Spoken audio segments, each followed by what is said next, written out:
There's something inherently spooky, yet inviting about Ouija boards.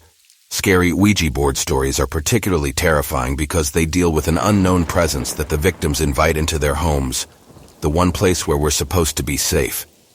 Ouija board stories all have a few things in common: groups of friends who underestimate the power of the spirit realm, entities that lie about who they really are, and mysterious occurrences that even the most committed skeptics have trouble explaining. So if you are brave enough to explore these stories with us, grab your snacks, your flashlight, and let's get started. Our first story happened to a close group of friends that went out of their way to get haunted by something that came through their Ouija board. This person tells us their terrifying story. Two good friends of mine who live a state over decided to come visit me on a whim. We bought some good time supplies, and one night, really late, we had all sobered up and found ourselves with nothing to do. One of my friends, we'll call her Alex, and I had already messed with a Ouija board before on a few occasions. We both know a lot about them and managed to rally up the hopes of our respective boyfriends. Let's get scared. Let's just freak ourselves out. Neither of the men were true believers, so we figured, why not? Something to do. So we made a Ouija board. Nobody ever tells you that playing with a Ouija board is a good, safe, or fun thing to do. Ever. Prior to this night, I did actually think they were fun. But quickly, I understood why so many people had warned me of the board. For the first 10 or 15 minutes, it was mostly us just asking questions to empty air. Then Alex suggested that we turn off the lights. We lit candles, turned the radio on to white noise, and let the room get dark. That's when things started to get weird. The planchette, before we could even ask if there was anything there, moved very quickly to hello. To which I asked, "Who are you?" The static noise from the radio stopped. It was dead silent. The planchette spelled out very quickly, Zozo. I can't remember specifically all of the questions we asked, but I remember some of the answers. It told us to get help. And when we asked for whom, it spelled out white cat. That's my big kitty, Sly Pooper, and the next day he was limping with a hurt rear leg. He was fine the day before. I don't know what happened. When we asked Zozo to give us a sign of his presence, he spelled out, "Stop." Around that time, we started to hear weird screeching noises coming from the radio, but I figured it was just interference and turned it off. Then half of the things on top of my fridge fell to the floor. A bag of bananas, a container of garlic cloves, a glass dish, and a bag of onions crashed onto the floor in a big heap. And before I could even react, half of the candles blew out too. We acknowledged Zozo out loud and thanked him. I've lived in this apartment for 10 months and I've never seen anything like that happen. I was freaked out. It was getting real. We decided to ask Zozo to leave. He told us no. We decided to tell it to leave. The planchette kept going back from hello to no. It did this 7 or 8 times. My two friends took their fingers off the planchette. They were scared. My boyfriend and I were the only ones with fingers on it. I was the designated medium, but out of nowhere, my boyfriend demanded Zozo to leave because he was not welcome in our home. My brain was like, what a horrible idea. We began to try and move the planchette in circles like you do when you're expecting an answer. And all of the sudden, it stopped the hello spot of the board and would not move. We actually slid the whole board off the table trying to get it to move. It was being pushed down, hard. My boyfriend and I only had a finger each on it. I guess anything is possible, but I can't see how it could have been him. And I know it wasn't me. The next morning I folded the board into 3 and buried it off of a nature trail at the edge of my town. There were really weird things happening in our house until recently. While I was in the bathroom late at night, what looked like 2 feet was obstructing the light shining under the door. The door to our office locks from the outside, and while my boyfriend and I were in there, it locked. His 2-year-old was in bed sleeping. I just don't think she's agile or tall enough to lock that door without anyone hearing her noticing. Plus, that thing with my cat's hurt back leg. We would hear things in our bedroom being thrown around, and what sounded like people walking around in our living room at night. It all sort of gradually stopped. Nothing really obtrusive has been happening lately. Our second story was shared in an online group for people that love the mysteries of the spirit world. One of their users shared their experience. Their account was prefaced with, "It's a super long story that happened mainly over a week or so, with a prelude to the whole thing beginning a few months before everything crazy went down, so apologies beforehand, but it's worth it though. My friends still often bring it up, and to this day my hands and feet get clammy just talking about it. My first experience with the Ouija board was at a friend of a friend's house. I was there with my best friend and her boyfriend at the time. My best friend, we'll call her Jessa, had grown up in this house which was notoriously haunted. The women who lived there would wake up with scratches on their backs. They would routinely see the ghost of a little boy. Crazy shit all the damn time. Anyway, Jessa's childhood friend moved in there when the family moved out. We were there for her housewarming party. Jessa's friend had a board. Jessa and I are both pretty spiritual and neither of us wanted to touch it. Nothing was happening, so Chuck convinced us to do it, saying we were witchy. As soon as we touched it, the cursor started moving. At first it was saying it was a little boy. Jessa and I looked at each other like, oh fuck, both of us knowing about the little boy in the house. Suddenly Chuck was like, oh man, did you guys feel that? We all felt it. The air became thick, like hard to breathe. He described exactly what I felt.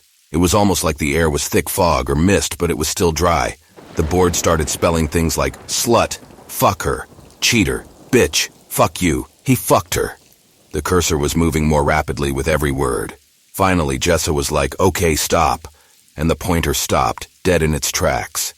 It stopped so abruptly that my hand slipped off. When I touched it again, it slowly dragged to the bottom of the board, ending on goodbye. Months later, I was crashing at a friend's place, K and J. They had a basement apartment and I was crashing their couch. The guys invited over some girls I didn't know, and they wanted to try using a Ouija board. I didn't want to touch it, but it wasn't working, so I finally gave in and decided to try it. As soon as I touched it, the pointer started to move. I was touching the pointer with my friend K. The cursor was moving really slowly, so as a game I said move faster, and it started moving quickly. I kept saying faster, and eventually it was moving so fast my friend touching the cursor was saying, this isn't funny, as if I was moving it. I said I wasn't moving it, and he freaked out, releasing the board and the pointer went shooting across the room. At that point we were all pretty convinced it was real. One of the girls wanted to see more, so we grabbed the cursor and started again. So then the board asked to speak to a girl named Haley. The board says family, father, and proceeds to spell her dad's name. She starts freaking out. The board says it's sorry about her dad, that her dad is a drug addict and her mom's a drunk. It says she has to leave her house because her dad is angry. Haley starts crying and freaking out. The board says goodbye. Haley tells us that her dad is a coke dealer and her mom is drunk all the time. Her home life is awful. Her dad would frequently get drunk and coked up and hit her. She was only 16 or 17 at the time. K and J say she can stay at their place too.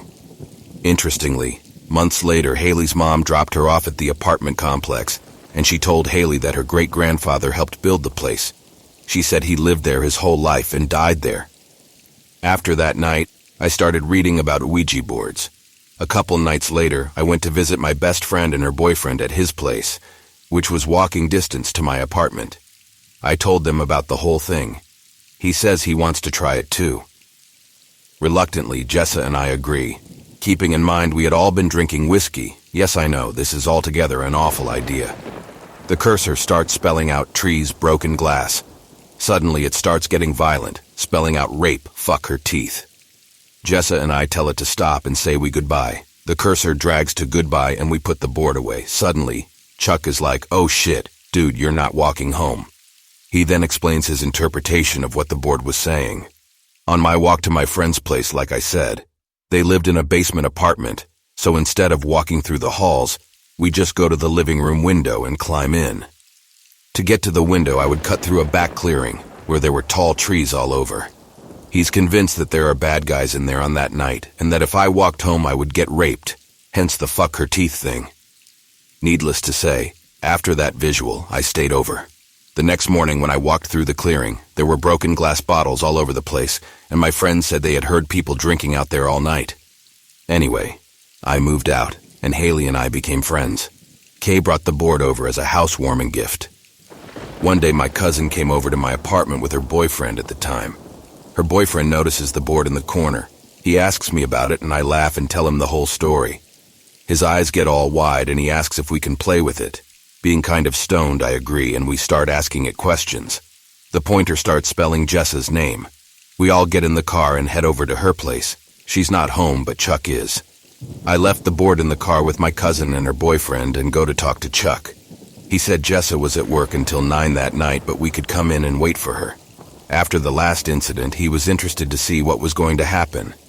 When I got to the car, my cousin and her boyfriend said they heard fingers tapping, as if something we were waiting impatiently for me to get back.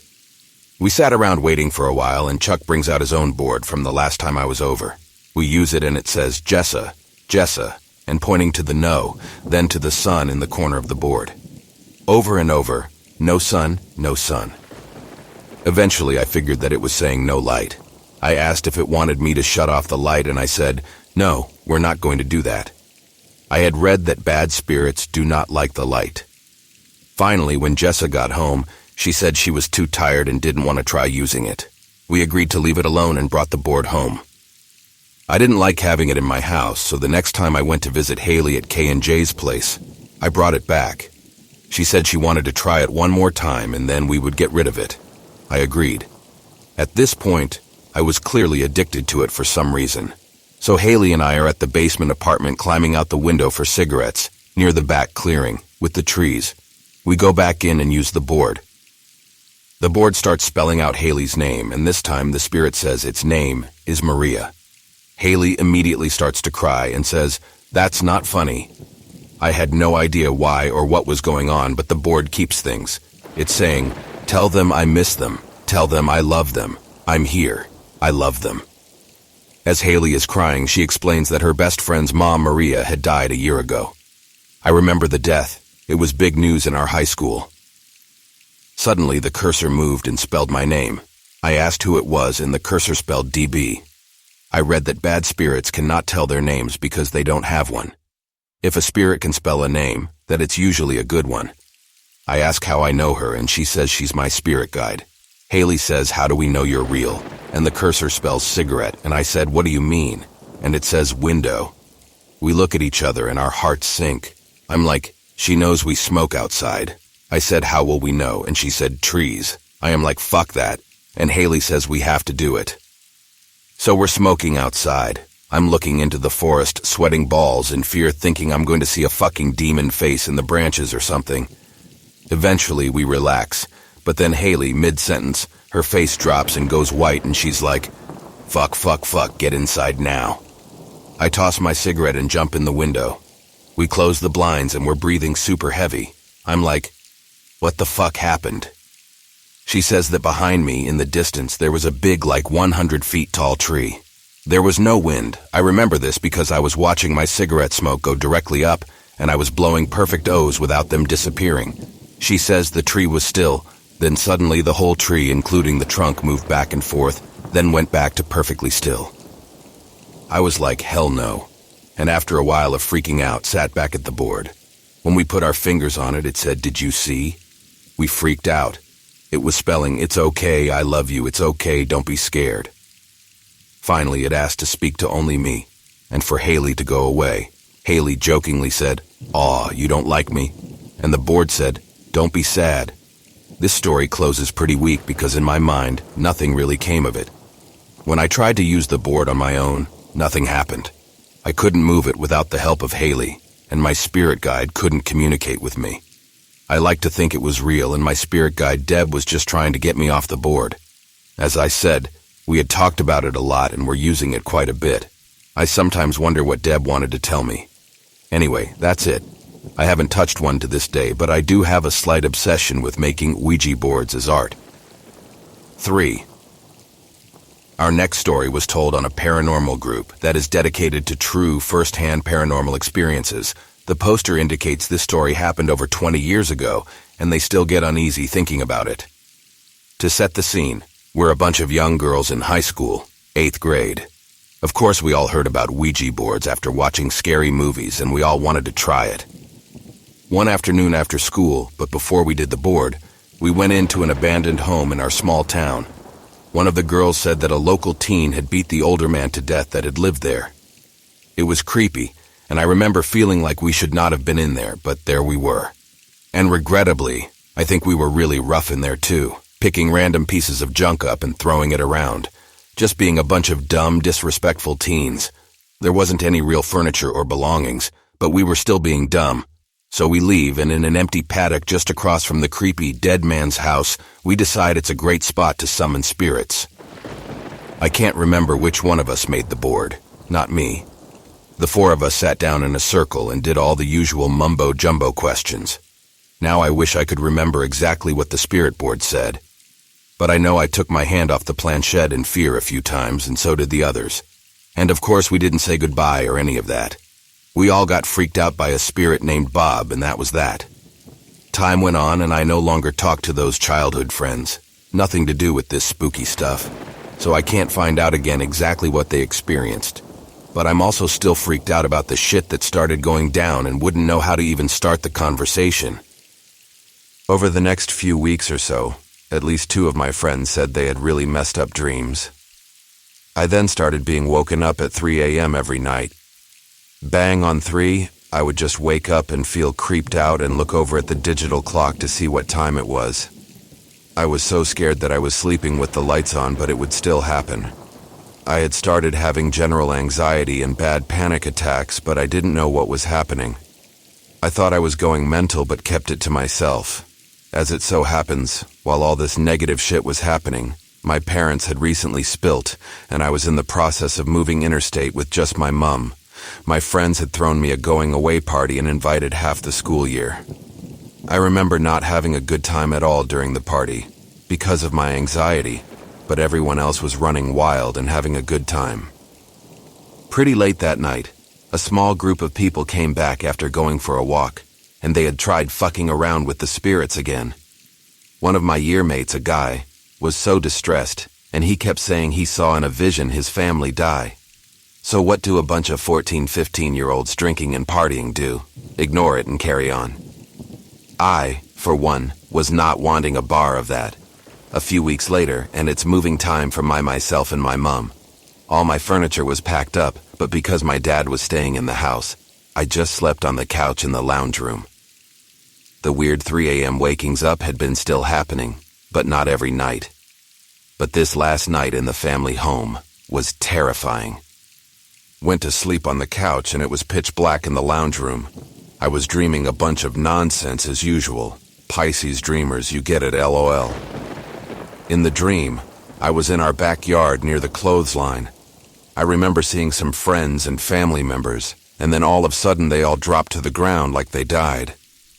I then heard my name being called clear as FKN Day, but it's some weird twisted voice. I woke up in the dead of night, and it was darkness all around. I looked around the darkness, and then I looked down to the foot of the couch. There was a dark and big manly figure standing looking over me. I distinctly remember knowing someone was there, and I weakly called out, "Dad?" No answer. At this point, I tried to look for some eyes or a face. All I could see were red eyes, and I know they were a faded color, but red-colored eyes were definitely there staring at me. Think of any time you've woken up in the dark and tried to find whoever was disturbing you. You can see them and know they're there, but not super clearly. Whatever, or whoever was there, was a bad presence. Well then, I think I did what any other kid would do and put the blankets over my head and tried to breathe quietly. I was wishing whatever it was would go away and everything would be okay. I couldn't tell you how long I was under the covers and trying to breathe from a tiny part I made in the covers. But I somehow fell asleep for a tiny bit when the sun stared to rise again until my mom woke me up. Of course I didn't tell my mom or anyone what had happened. It was such a surreal thing to experience as a 14-year-old going through all the other hormonal and high school bullshit. I moved to the other state, tried to integrate into school, and put it all in the back of my mind. But I just knew that bad juju was going to stay back at the old family house, now my dad's place. Over the next year and a half, a lot of changes happened with family, and I did end up living back at the house, studying a diploma in music I could only do in Sydney. There was only one more incident, not long after I moved back, but holy crap, it was scary. I was home alone and I was sitting at the computer desk. It was situated behind a wall, and if you looked through the doorway just to the right of the desk, you could see the kitchen and the small living area. I was dicking about on MSN Messenger and then felt a sudden shot of unease come over me. Then I heard a loud bang like someone had slammed the oven door shut, but so loud and even the lights flickered. It was just the yuckiest, scary feeling. I jumped up and looked in the kitchen and couldn't see anything. Thank fuck, LOL.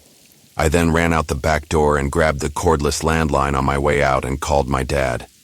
I would have sounded mad to him, but all I could say was something was weird in the house and please come home soon. I don't remember what happened ghost-wise moving forward after that. I guess I suppressed a bit and then got busy with life, then grew up and moved out. But those memories I still have are so freaky. Our next Ouija board user tells us their experience with the board as a teenager that rippled all the way to adulthood. My BFF decided she wanted to try it, so we climbed into her closet, shut the door, lit a candle, and brought the board out. We decided we'd ask it something benign like who would we marry when we grew up? LOL, kids. We went through the whole ritual, and my first letter was the letter J. I got excited as only dumb 14-year-olds can get, because at that time, I had a huge crush on a guy in my school whose name was John. I asked for the first letter of his last name, because John's was Anderson. I was mad when the board gave me the letter H. I screamed no at the board, and didn't want to play anymore, so we closed it out. Fast forward 12 years, and I met a great guy whom I dated for a year before we got engaged, then married. We've been married for over 40 years now. His name, John Hackman. I'd completely forgotten about that board and its answer until my bachelorette party, when my former BFF whispered to me, "The board was right," and I said, "What board? What are you talking about?" And she said, "The Ouija board. Remember, JH?" I gasped and said softly, "OMG, it was right after all." I still find it disturbing that a piece of mass production, plywood with markings, could have predicted my marriage and decided that there must be forces stronger than what a simple game board should be allowed to have. So I'm glad that way back then, I decided to never touch such a thing again, and I haven't. For our last story tonight, we have a friendly companion ready to talk. Or was he? My dumbass friends and I thought it'd be fun to convene with the spirits pretty much daily one summer. We'd regularly break out a homemade one to see how goofy we could get. Because it gets too hot to do a damn thing outside during that time of year, we had to find things to keep our 14-15-yo selves entertained in, let's call her, Jennifer's tiny little house in the 90s. Things went from casual and believable. I'm a teenager who died in a house fire, and I'm an old woman who died of natural causes. Stuff like that. To disturbing, I have never had a body, but I am able to experience life down here if you say you accept me. For those, we'd always take our hands off and demand a new spirit. After what was essentially auditioning them, LOL, the gang and I managed to settle on a rather gentle entity who went by AJ Duke. AJ said we could talk to him pretty much whenever we wanted. He was 8 years old and didn't want to cross over because he liked watching people go about their lives, and he'd been doing this for hundreds of years. Sounded like BS, but whatever. It was a Ouija board. All of it was kind of bullshit, right? It was all well and good for about a week or so. He would tell us things about other people in the neighborhood in his usual shitty spelling, and it was always hot tea, haha. We were so polite back and forth with the thank you and you're so adorable. OMG, cringe, I know. And we'd occasionally bring AJ up in jokes and casual banter when we weren't playing. He was kinda like a fourth wheel for a few days there. Then it got weird.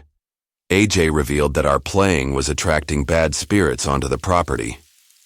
He said we shouldn't talk as much anymore, but if we asked for him when we started, he would try and take up the space so they couldn't talk to us. We felt so protected by this little dude, corny as it sounds. AJ was always around and game to talk when we sat back down to gab. Soon, though, we started noticing the damn thing getting faster and stronger.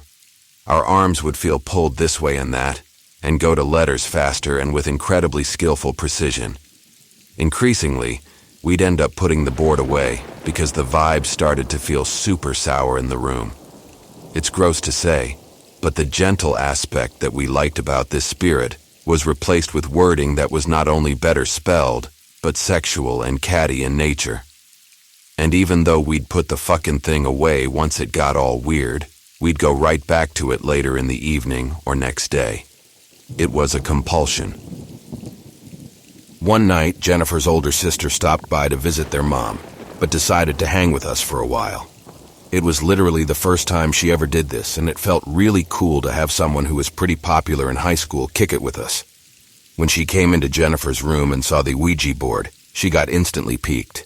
We showed her what we usually got up to, and she was skeptical at first. She said, "I'm gonna go in the hall and hold some fingers up. Let's see if the Ouija board can get it." So she does, and one by one it kept nailing it. You could see the smirk wipe off her face and go into something akin to fear. Then you could see the fear go into a desperate curiosity. She sat down and played with us, getting some gossip about her parents' divorce that we didn't even think to ask about. It didn't take long for the sexual, catty stuff to get cranked up. She was looking at us with a face that also felt the air shift. When we did our usual bellyache and hands-off ritual over it, though, she protested. She thought this was when it really gets interesting. And what did that damn thing suggest we do not 5 minutes after we decide she might be right? It suggested we hold a seance. And of course we went along with it. The board told us to get into a circle and hold hands, then call for a spirit to appear. Mind, the Ouija isn't spelling things out as cleanly. It'd be something like circle, hold hand, invite, and that's the good spelling. Anyway, we do as instructed. Nothing was happening at first in spite of Big Sister's insistence that, "If you're there, show us a sign," on repeat. Still, our big round eyes would look around at one another. I'm not sure if we were hoping something would happen or if we were waiting for another to call it off. Nobody wants to be the ultimate nerd, though. If we played our cards right, we might can hang with her crew as they smoked cigarettes between classes and generally looked beautiful and badass. "If you're there, do something," she commanded.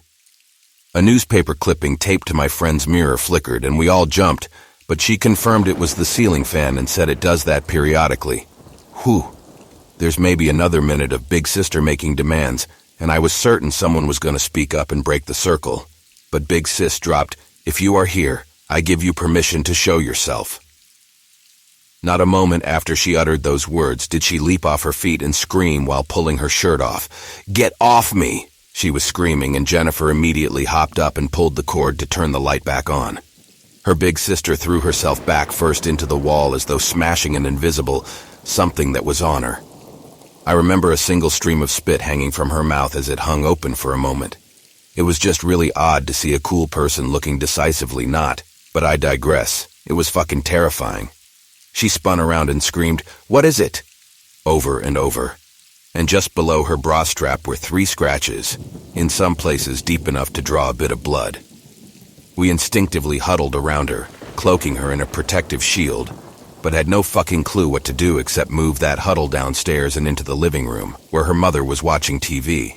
She leapt up and took a look at Big Sis's back as we frantically explained. "That shit said AJ. In Welton blood, AJ." Her mom made us burn the damn thing. She kept saying, "I told you not to mess with it. I told you." And in rare fashion, Jennifer didn't utter a word in protest. She just asked advice on the best way to burn it.